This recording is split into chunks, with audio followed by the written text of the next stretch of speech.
Guys, welcome back everyone to Black Cuan. Terima kasih telah mengupdate berita kripto dari channel ini. Teman-teman, Bitcoin kasih kita kejutan di sini.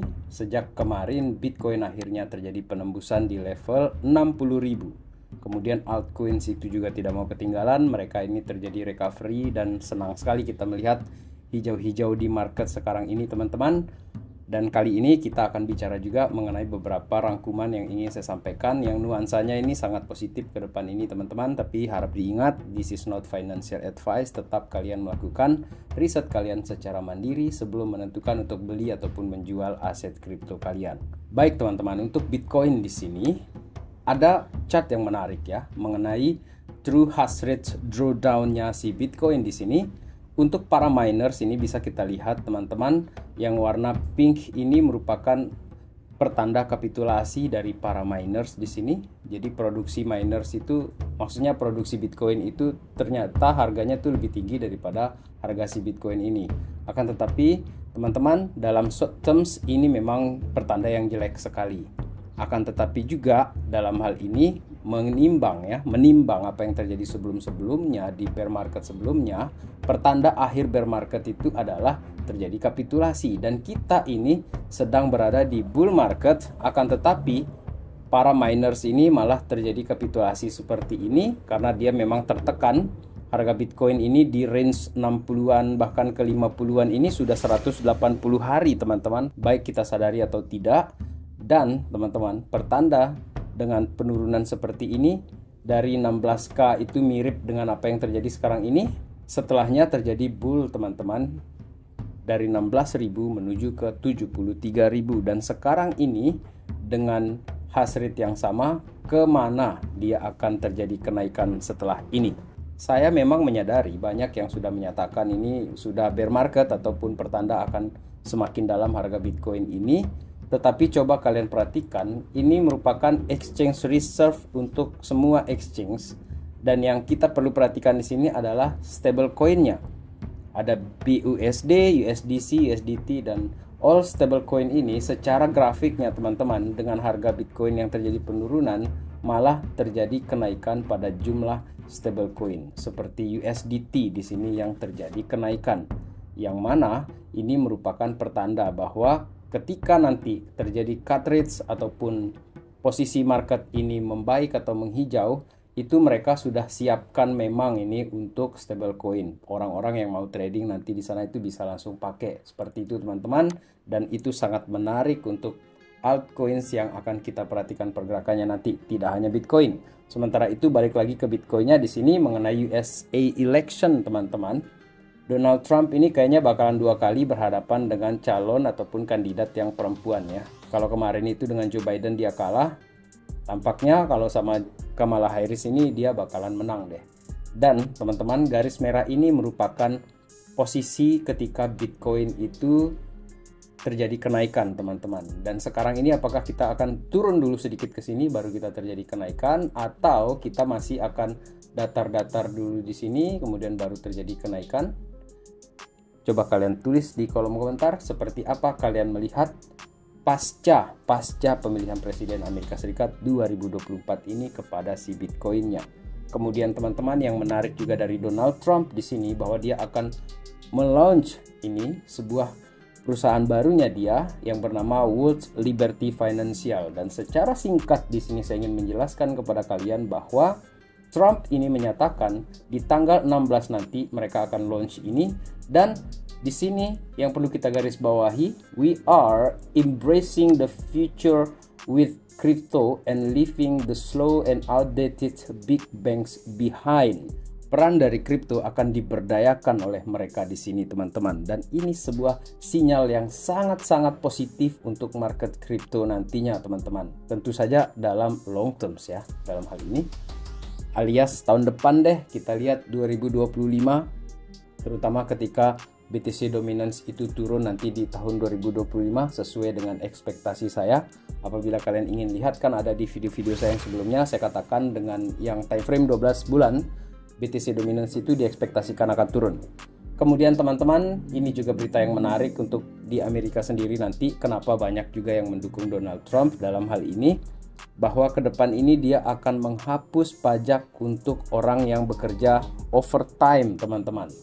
Jadi bayangkan kalau negara ini sudah menaikkan pajak terus-menerus gitu kan, sementara penghasilannya tidak imbang, itu sama aja kayak dia cekik masyarakatnya sendiri, dan itu jahat. Inflasi nggak karu-karuan, ekonomi nggak baik-baik saja, malah naikin pajak, itu kan jahat, teman-teman, menurut saya di sini. Dan saya yakin kalian juga sama berpikiran seperti itu. Siapa sih yang mau dipajak terus-menerus gitu kan, dan nggak logis lagi. Kalau dia berimbang misalnya ya, penghasilan naik, inflasinya terjaga, ekonomi membaik, ya silakan aja dipajak, dan harus juga sesuai dengan kemampuan si pembayar pajaknya. Dan kali ini Donald Trump benar-benar menawarkan semacam solusi bagi warga Amerika dengan tekanan ekonomi yang mereka rasakan sekarang ini. Teman-teman, kembali lagi kita ke kripto di sini. BlackRock yang merupakan otaknya ETF atau dia memimpin perusahaan lainnya secara tidak langsung ya teman-teman, menyatakan lagi di sini mengenai ketakutan orang-orang tentang resesi yang akan terjadi 2025-2026. Teman-teman, itu kan analisa juga ya. Dan kali ini dia datang menyatakan bahwa Bitcoin ini akan menjadi pelindung nilai ketika terjadi yang namanya itu global disorder. Atau kita singkat saja secara sederhananya, terjadi bencana keuangan lah kita bilang ya, untuk di skala dunia teman-teman. Ini juga menghindarkan kita dari pemerintahan yang buruk, bank yang menipu kita, ataupun fiat currency yang terus-menerus ditekan oleh inflasi. Dan satu lagi postingan yang mungkin teman-teman jangan lewatkan di sini, ini datang dari Vendel Black Swan Capital. Dia katakan bahwa untuk memprediksi bull runs ataupun alt season, kita ikutin uangnya, arus keuangan itu kemana, dan ikuti central bank tersebut. Oke, secara singkat di sini teman-teman, ini berkaitan dengan money supply. Jadi ketika para elit-elit bank ini atau global central banks ini memasuki wilayah yang namanya itu easing cycle, yang mana mereka ini menurunkan suku bunga, kemudian dia suntikkan uang itu ke market supaya sehat pertumbuhan di market itu, sebenarnya itu berarti bahwa para central bank ini sedang meningkatkan likuiditinya secara bersama-sama. Dan ini juga berkaitan dengan pergerakan dari bull runs yang 4 tahun sekali, yang juga seirama dengan kenaikan dari M2 yang sering kita bicarakan di Black Cuan ini mengenai global M2 liquidity tersebut teman-teman, yang selalu terjadi kenaikan di setiap 4 tahunnya. Dan kita ekspektasikan nanti di tahun 2025 itu terjadi kenaikan untuk likuiditas dari bank sentral dan akan membanjiri pasar. Senada dengan hal tersebut juga teman-teman, di sini ada Zero Hedge yang memberikan sebuah update ya mengenai gold di sini.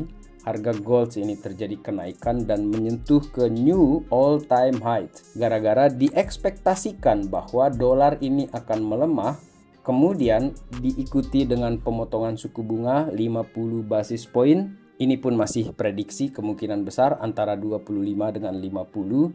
Oleh karena itu, apabila terjadi crash yang sebentar itu, dana itu sudah aman di gold, dan begitu tampak ya nanti itu pasar ini akan mulai membaik. Misal ini teman-teman, ini skenarionya, mereka akan siap untuk memasukkan lagi dana itu ke pasar saham ataupun ke kripto Bitcoin seperti itu teman-teman. Dan yang terakhir di sini menutup video kali ini adalah 90 billion aset under management FanEck ya. Di sini ada FanEck CEO yang mengelola 90 miliar US dollar ini menyatakan ya di sini dengan bold statementnya dia bahwa Bitcoin ini akan menyentuh 350.000 US dollar per satu Bitcoin.